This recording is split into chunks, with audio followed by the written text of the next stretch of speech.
शर्मा, आप देख रहे हैं आपकी आवाज। आज हम चर्चा करेंगे जनसंख्या नियंत्रण कानून पर दिए केंद्रीय मंत्री के बयान की और उस पर हो रही सियासत की। मोदी सरकार के 8 साल पूरे होने पर राजधानी रायपुर में केंद्रीय मंत्री प्रहलाद पटेल ने देश में जल्द ही जनसंख्या नियंत्रण कानून लागू होने की बात कही। जनसंख्या नियंत्रण कानून को लेकर मीडिया के सवाल पर दो टूक शब्दों में पटेल ने कहा, जब मोदी सरकार में इतने बड़े और कड़े फैसले हुए हैं तो ये भी जल्द होगा। कांग्रेस ने केंद्रीय मंत्री प्रहलाद पटेल के बयान के सियासत से जोड़ दिया, जिसके बाद कानून को लेकर प्रदेश में बहस छिड़ गई। आज आपकी आवाज में बहस भी हम इसी मुद्दे पर करने जा रहे हैं, जनसंख्या कानून पर सियासी आर पार।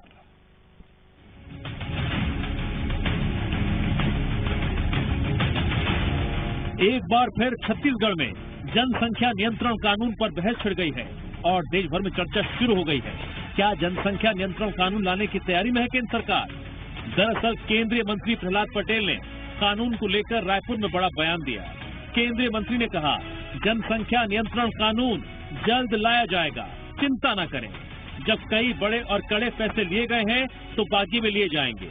बयान पर सीएम भूपेश बघेल ने भी सवाल पूछ डाला, कानून कैसे आएगा, उसमें क्या होगा, ये भी साफ करें। जनसंख्या नियंत्रण कानून की मांग जल्दी आने वाला ये इतने कड़े और बड़े फैसले हो गए तो बाकी का भी हो गया जवाब।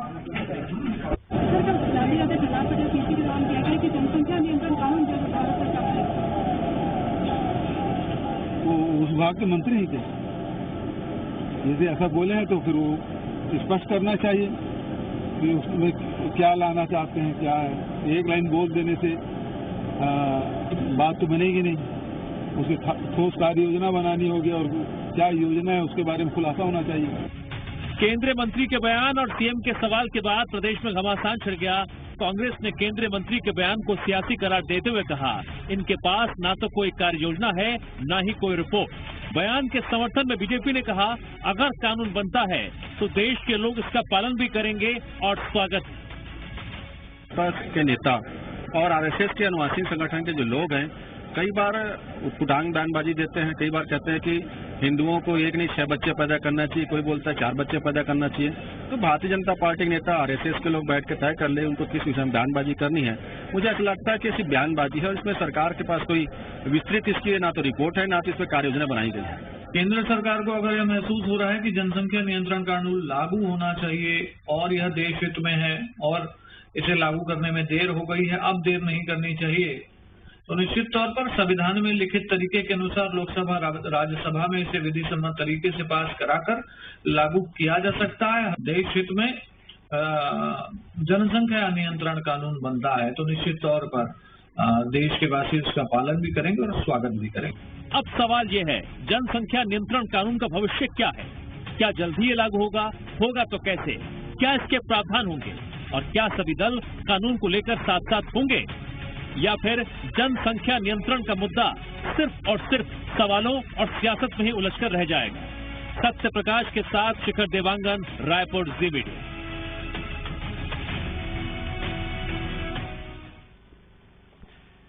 तो जनसंख्या नियंत्रण कानून को लेकर एक लंबी बहस वक्त पर छिड़ती आई है और इस मुद्दे पर भी आज हम चर्चा करने जा रहे हैं।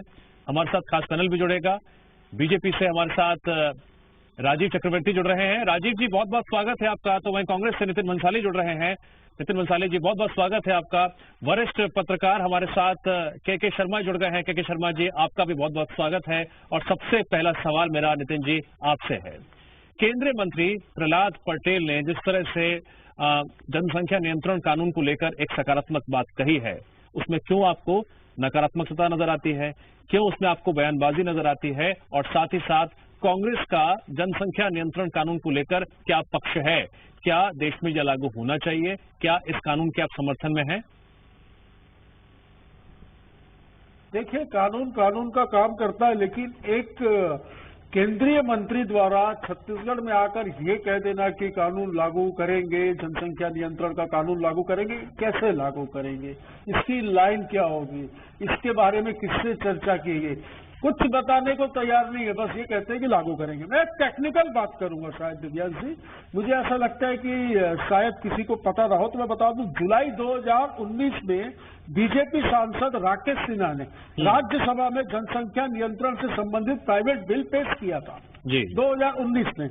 2 अप्रैल 2022 में स्वास्थ्य एवं परिवार कल्याण मंत्री केंद्र सरकार मनसुख मांडविया ने ये कहा कि इस नियम को लागू करने की आवश्यकता नहीं है, जनसंख्या नियंत्रण के संबंध में दबाव नहीं बनाया जा सकता और ये जन जागरण और अन्य चीजों से इस पर नियंत्रण किया जा सकता है। आरएसएस के लोग, आरएसएस के कई नेता लोग मैंने देखा ये कहते हैं कि राष्ट्र खतरे में है, हमें 4-4 बच्चे पैदा करने चाहिए। तो ये उन्हीं का आनुवंशिक संगठन है, एक तरफ 4 बच्चे पैदा करने की बात कर रहे हैं, दूसरी तरफ जनसंख्या नियंत्रण की बात कर रहे हैं, एक तरफ इन्हीं के सांसद राज्यसभा में प्राइवेट बिल पेश कर रहे हैं, एक तरफ इन्हीं के परिवार कल्याण मंत्री जो है वो ये कह रहे हैं कि इसकी आवश्यकता नहीं है, और छत्तीसगढ़ में आके प्रहलाद पटेल ये कह दें कि जनसंख्या नियंत्रण कानून लाएंगे। तो मुझे लगता है बीजेपी ही इसमें एक मत नहीं है। और क्या नोटबंदी, जीएसटी और लॉकडाउन के जैसे लाएंगे? क्या किसी से चर्चा नहीं करेंगे? क्या प्रारूप नहीं बनेगा? क्या लोकसभा में पेश नहीं होगा? क्या राज्यसभा में पेश नहीं होगा? बस कानून लाएंगे। एक हवा में तीर छोड़ दिया, ऐसे में बात नहीं बनेगी। नहीं, लेकिन आपने इस सवाल का जवाब नहीं दिया। क्या आप इस कानून के समर्थन में हैं? क्या यह कानून लागू होना चाहिए? सर्वसम्मति से सारे दलों की अनुमति से, कांग्रेस हो चाहे क्षेत्रीय दल हो, जनता हो, सामाजिक संगठन हो, सारे लोगों से चर्चा करने के बाद यदि ये निष्कर्ष निकलता है कि हाँ लागू होना चाहिए तो हम समर्थन करते हैं। ठीक है राजीव जी, जनसंख्या नियंत्रण कानून पर क्या सिर्फ और सिर्फ सियासत हो रही है? कांग्रेस सवाल पूछ रही है, क्यों नहीं इस पर आप गंभीर रूप से चर्चा करते हैं? क्यों नहीं गंभीर रूप से इस मुद्दे को सामने रखते हुए इसमें जो प्रावधान होने चाहिए उस पर आप जानकारी देते हैं? सिर्फ और सिर्फ बयानबाजी क्यों रही है? दिव्यांश जी, नितिन जी कह रहे थे तो उसमें वो छूट गया कि प्रहलाद पटेल जी ने भी संकल्प लाया था संसद के पिछले सत्र में। प्रहलाद और वो पटेल साहब ने रायपुर में दोहराया कि शीघ्र आएगा। जैसे धारा 370, फारूक अब्दुल्ला साहब कांग्रेस के जो सब्सिडरी संगठन के जो मित्र हैं वो कहते थे कि 7 पुश्तें बीत जाएगी, हम देखते हैं धारा 370 कैसे हटाते हैं। और बहुत सारे बिलों को कहते थे कि आपके अंदर विल नहीं है, पर हम कहते थे there is way there is a will.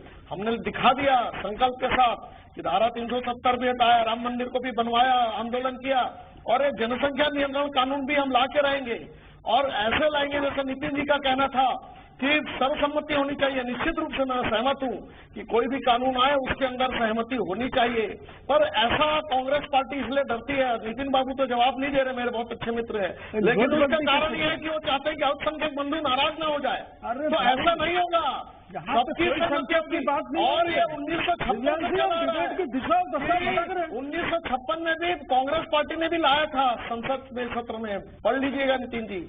पर धीरे जब संजय गांधी जी लाए आपातकाल के समय, जबरिया नसबंदी करते रहे तो लोगों ने बहुत विरोध किया और उसकी परिणति हुई कि कांग्रेस पार्टी हार गई। आपातकाल के खैर हार के बहुत सारे कारण थे, लेकिन जनसंख्या नियंत्रण कानून आज इस देश की बहुत बड़ी समस्या है।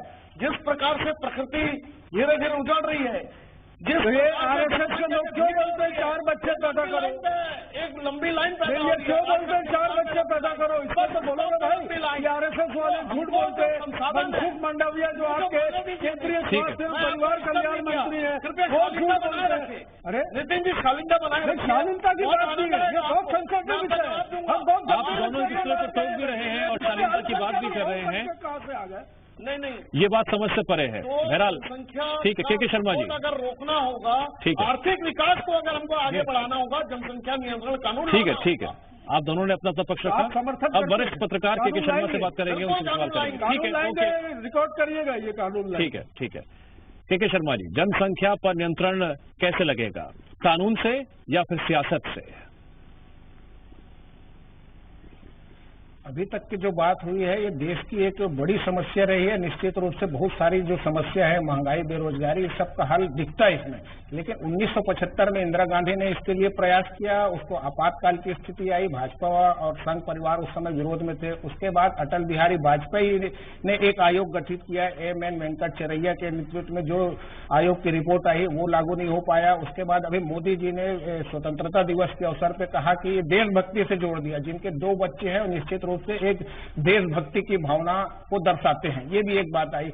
उसके बाद लगातार 21 साल शादी की उम्र बढ़ाने की बात आई, लड़कियों की उम्र 21 साल करने का साइड से एक रास्ता निकाला गया, किस माध्यम से हो सकता है, वो भी स्थायी समिति के पास चले गए। कुल मिलाकर के इस विषय में क्या ये लोकतांत्रिक है, ये एक सवाल उठता है।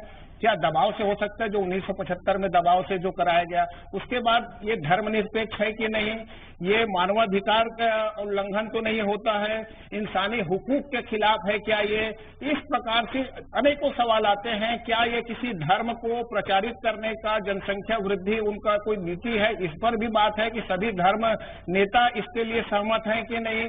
राजनीतिक दल जो है वो केवल वोट बैंक के लिए तो इसको लागू नहीं करने की बात कर रहे हैं कि सभी को लेके साथ चलने के लिए जब कानून लागू होगा तो सभी के लिए लागू होगा, और उसको किस रूप में आगे बढ़ेंगे। और देश की जनसंख्या की हालत और जो समस्या है वो सबको मालूम है कि जनसंख्या वृद्धि से किस प्रकार की समस्या आ रही। और ये पारिवारिक सुरक्षा भी नहीं है। जो लोग मानते हैं कि 4 बच्चे हैं तो माता पिता की सेवा करेंगे, आज भी समय देख लीजिए बहुत सारे वृद्धाश्रम खुलते जा रहे हैं। तो लोगों में जागरूकता की आवश्यकता है। गांव गांव में, जैसे हमारे छत्तीसगढ़ में ये कानून था, राज्य निर्माण के पहले से था, लेकिन नहीं हो पाया। फिर आया कि एक बार 2006 में ये हटाया गया कि कर्मचारियों जो राजनीतिक चुनाव लड़ते थे, स्थानीय निकाय चुनाव लड़ते थे, उसमें इसका रोक को हटाया गया। उसके बाद 2017 में ये बात आई कि जो अधिकारियों पर था कि जो उनको सुविधाएं देने की बात थी उसको हटा लिया गया। कुल मिलाकर के छत्तीसगढ़ में स्थिति नहीं है। और मुख्यमंत्री भूपेश बघेल जब आए तो उन्होंने स्पष्ट कर दिया था कि हम जो है वो जागरूकता के लिए प्रयास करेंगे। उसी के चलते हुए जो गरीब मजदूर के जो 2 बेटियां हैं उनको 20-20 हजार रुपये देने की बात की है। अब ये स्थिति में देखते हुए जब बात चले, ठीक है नितिन जी, राष्ट्रीय स्तर पर सभी जल्द सहमत होंगे तब जाके हो सकता है। जी ठीक है, राष्ट्रीय स्तर पर सबकी सहमति होगी तभी संभव है, लेकिन क्या ऐसा होता हुआ दिखाई दे रहा है, ये भी अपने आप में बड़ा सवाल है। नितिन जी, राजीव जी का यानी कि बीजेपी का कांग्रेस पर आरोप है कि एक विशेष वर्ग यानी एक समुदाय को खुश करने के लिए कांग्रेस जनसंख्या नियंत्रण कानून का ना तो खुलकर समर्थन कर पाती है ना विरोध कर पाती है। इन सबको मोतियाबिंद की नहीं, मोदियाबिंद की बीमारी है, मुझे साफ नजर आता है। इस विषय में, ये जनसंख्या नियंत्रण के विषय में बहुसंख्यक अल्पसंख्यक कहां से आए, तो समर्थन कहां से आए भाई? नहीं, कहां से आए? हमने तो नहीं कहा कि इसमें, ये हर जगह हमने कहा देखिए कानून लागू हो, पर कानून नहीं, राजीव जी सवाल नितिन जी से है, जवाब उन्हें दीजिए, उसके बाद आप जो चाहे कहना चाहें अपनी बारे में कहिएगा। नोटबंदी की जा रही है, ऐसा थोड़ी चले। ये रात को 8 बजे टीवी स्क्रीन में बैठकर पूरे देश में लॉकडाउन लगा देना, नोटबंदी कर देना, ऐसा नहीं होता। आप बताइए ना भाई, प्रहलाद पटेल ने कल कहा आके कि जनसंख्या नियंत्रण कानून लाएंगे, ये भी दम भर के कह रहे हैं भाजपा के प्रवक्ता कि जनसंख्या नियंत्रण कानून लाएंगे। मैं पूछता हूं कैसे लाएंगे, इसकी रूपरेखा क्या होगी? क्या सबसे पूछकर बनाएंगे?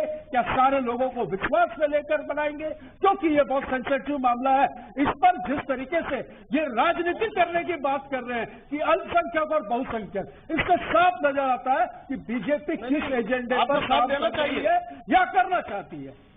नहीं नितिन जी, आपको साथ देना चाहिए। मैं चलिए, अरे आप सर्वदलीय बैठक बुलाइए, आप सर्वदलीय बैठक बुलाइए, मन की बात मत करिए, जन की बात सुनिए, मन की बात मत करिए, जन की बात सुनिए, बुलाइए, बैठकर बात करेंगे, ड्राफ्ट बनाइए, आके हवा में तीर छोड़ देंगे कि जनसंख्या कानून नियंत्रण कानून बनाएंगे। ऐसे थोड़ी होता है भाई, ऐसे कानून नहीं बनते। इस देश में संविधान जिंदा है, अभी कांग्रेस है, जब तक संविधान जिंदा है हम संविधान पे हाथ नहीं आने देंगे। ये क्या तरीका है कि संविधान ठीक है राजीव जी, कॉपी आपको मिल अरे कब दोगे भाई? राजीव जी, ड्राफ्ट की हमने तो पूछा, जवाब नहीं दिया, कैसे लागू करोगे? कांग्रेस का आरोप भी है और कैसे लागू करोगे? इस कानून को लेकर एक सवाल भी है, एक चिंता भी है कि ऐसे कई फैसले हैं मोदी सरकार के जो रातों रात ले लिए गए थे। तो क्या वही स्टैंड, वही रास्ता इस कानून को लेकर भी मोदी सरकार लेगी? ये कांग्रेस की चिंता भी है और सवाल भी है। दिव्यांश जी, जिस कानून को 35 बार संसद में लाया है, जिस कानून की कई सौ ड्राफ्टें कई बार आ चुकी है, उस कानून की और क्या पूरी दुनिया के लोग जानते हैं कि भारत के अंदर कितनी जो भारत की अर्थव्यवस्था है अगर कभी कभी ध्वस्त होती है तो अति जनसंख्या की वजह से, जनसंख्या विस्फोट की वजह से। ये हम जनसंख्या 1000 का नोट बंद करके 2000 का नोट चालू करते हैं। पहली बात तो मैं सुनिए सर, जनसंख्या और बाद में वो नितिन जी एक कंफ्यूजन है, शायद एक कंफ्यूजन है, क्लियर कर देते हैं। नोटबंदी का फैसला और कानून लागू होना ये दो अलग अलग बातें हैं। एक सरकार का फैसला था, दूसरी तरफ लोकसभा में बहस होगी, राज्यसभा में बहस होगी, एक उसकी एक प्रक्रिया है, एक प्रक्रिया है। ये नहीं है कि आज बोला और कानून पास। मैं गलत नहीं हूं नितिन जी, तो आप बता दीजिए मैं सही बोल रहा हूं? तो मैंने एक उदाहरण दिया। ठीक है, तो ये नोटबंदी से आप जो जोड़ रहे हैं वो बात समझ में नहीं आ रही है। उसके पहले सहमति ली जाएगी। नहीं, मैं तो उदाहरण दे रहा हूँ। 370 भी हटाए तो बहुत विरोध। ये कश्मीर पंडित क्यों मर रहे हैं भाई? रोज फ्रंट पेज पे खबर आ रही है ये 370 और ये सब बात न करे, बोलो इनको क्यों मरना चाहिए? कौन सा 370 ला के कश्मीर को बचा लिया आपने? खुद कश्मीरी पंडित कह रहे हैं आज भी हमारी, कल भी हमारी बहन की हत्या हुई है। यहाँ पर हो क्या रहा है? सुनकर मारा जा रहा है कश्मीर पंडितों को।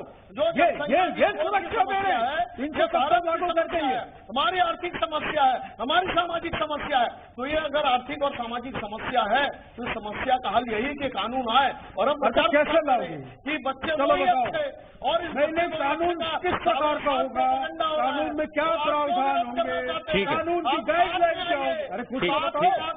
ठीक है शर्मा जी, कुछ तो बताओ, हम मान लेंगे यार। मैं और आप यहाँ बैठकर एक दूसरे में दोनों प्रवक्ता हम समर्थन दे देंगे। पहले बताओ तो सही, लागू कैसे करोगे? नितिन जी, आप वो सवाल पूछ रहे हैं जिसका जवाब राजीव जी बिल्कुल नहीं दे पाएंगे, बिल्कुल नहीं दे पाएंगे, क्योंकि लोकसभा में बिल पेश होगा। लाएंगे, ड्राफ्टिंग है। कहाँ है ड्राफ्टिंग? देखो अभी भी कितना झूठ बोल रहे हैं। ठीक है, ठीक है, ठीक है। मतलब राज्यसभा में, लोकसभा में कोई ड्राफ्ट। ठीक है, के शर्मा जी, के शर्मा जी, के शर्मा जी, के शर्मा जी, चर्चा होनी बहुत जरूरी है इस कानून को लेकर, ये तय नजर आ रहा है। लेकिन क्या ये चर्चा अंजाम तक पहुंच पाएगी? क्या इसमें पॉलिटिकल एजेंडा दिखाई दे रहा है या फिर जनसंख्या नियंत्रण को लेकर वाकई में सभी पार्टियां गंभीर नजर आ रही हैं? क्या नजर आ रहा है आपको? देखिए दिव्यांग जी, इसमें स्पष्ट है कि जाति, धर्म और वोट बैंक की राजनीति से देश का बहुत नुकसान हुआ है और ये राष्ट्रीय हित का मामला है। इसमें सभी को लेकर विचार करना चाहिए। राज्य स्तर पर भी राज्य अपने स्तर पर प्रयास कर रहे हैं। 8-9 राज्यों में कानून भी बना है, अपने हिसाब से लागू भी कर रहे हैं। लेकिन ये है कि बहुत सारे विचार है कि जो मानवाधिकार की जो मैं बात कर रहा हूँ, तीसरा बच्चा होगा क्या सुविधा नहीं देंगे? क्या उस व्यक्ति को भारत में अन्य नागरिकों की तरह सुविधा नहीं देंगे? तो किस प्रकार से इसको लागू करेंगे, ये भी एक बड़ा सवाल है। पूरा एक प्रारूप जनता के बीच जाना चाहिए ताकि में चर्चा हो जाए और लोगों के मंतव्य, आजकल सोशल मीडिया के माध्यम से बहुत सारी बातें आ जाती है, उसके बाद इसमें आगे कदम उठाना चाहिए।